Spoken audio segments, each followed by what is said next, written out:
Uma das dúvidas que todo mundo que vai chegando no nível intermediário vai tendo e vai ficando cada vez mais confuso é quando a gente consegue usar dois verbos misturados na mesma frase. Então, quando a gente está no básico, a gente isola presente, passado e futuro. E quando eu misturo tudo isso?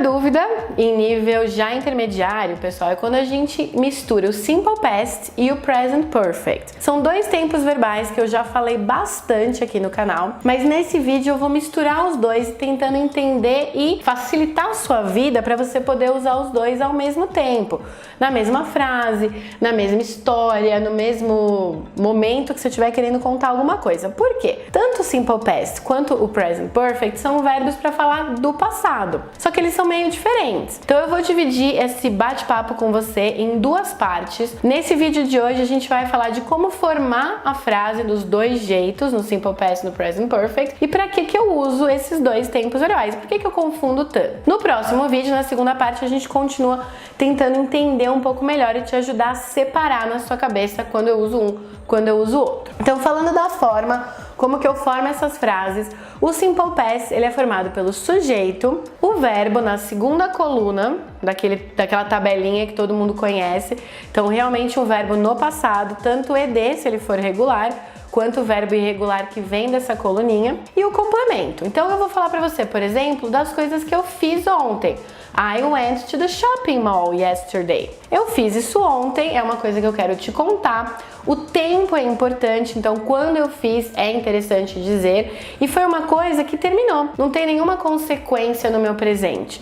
É uma coisa que eu tô listando como fatos importantes do meu passado. Já no Present Perfect, a gente forma de um jeito um pouquinho mais estranho. A gente forma com o sujeito, o have ou o has. Então esse aqui é o auxiliar que já aparece na afirmativa. O have eu uso para I, you, we and they, e o has para he, she, it. E o verbo principal, que não é o auxiliar, que é esse have, o verbo real da frase, ele vem na terceira coluna, ele é o passado particípio, past participle. Então, se ele for um verbo irregular, ele vem dessa terceira coluna. Se ele for um verbo regular, ele só coloca o ed. Esse tempo verbal, ele não pode ser traduzido como eu tenho feito, eu tinha feito. Não tem nada a ver, ele é traduzido do mesmo jeito que eu traduzo o Simple Past. Por isso que não pode traduzir tanto assim, não é tão fácil de você entender e mistura mesmo com o passado simples. O Present Perfect, ele vai ser usado para grandes experiências, coisas muito importantes que aconteceram no seu passado,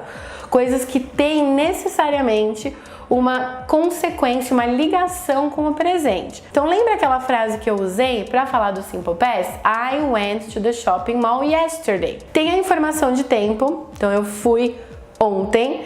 Tem zero conexão, não tem conexão com o presente, simplesmente é uma coisa que eu fiz. Se eu fosse usar essa mesma frase no Present Perfect, eu tiraria esse yesterday, não é tão importante, não é tão necessário o tempo que isso aconteceu, porque o que é necessário é a consequência que isso tem no meu presente hoje, por isso que ele chama Present Perfect.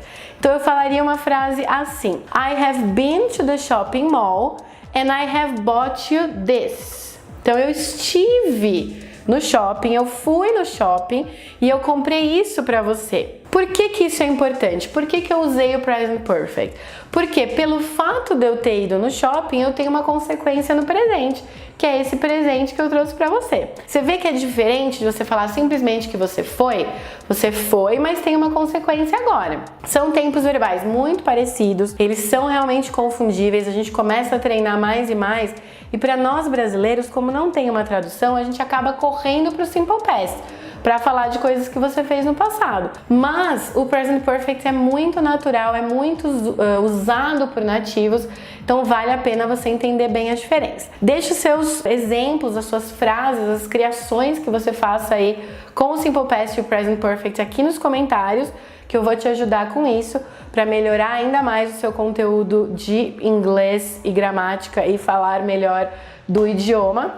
Espero que você tenha gostado, já deixa o seu like aqui, se inscreve no canal porque vai ter a parte 2 desse vídeo saindo logo mais e você não quer perder. See you later and bye! Expression of the day.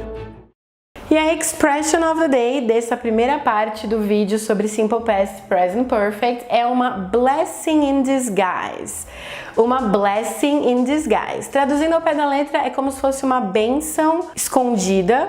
É quando você quer falar que aconteceu uma coisa muito boa, mas isso estava escondido de uma coisa meio ruim, uma coisa meio difícil, uma coisa não tão óbvia. Então, por exemplo, se eu quiser falar que ter perdido aquele emprego ou ter sido mandado embora foi uma coisa positiva no final, ou tenha sido uma coisa legal depois de tudo, eu posso falar: losing that job was a blessing in disguise. I am much happier now. Então, ter perdido aquele emprego foi uma coisa positiva no final. Eu tô muito mais feliz hoje em dia. Então, é uma coisa para você colocar aí nessa sua lista de expressions of the day e usar. Espero que tenha sido útil. And bye!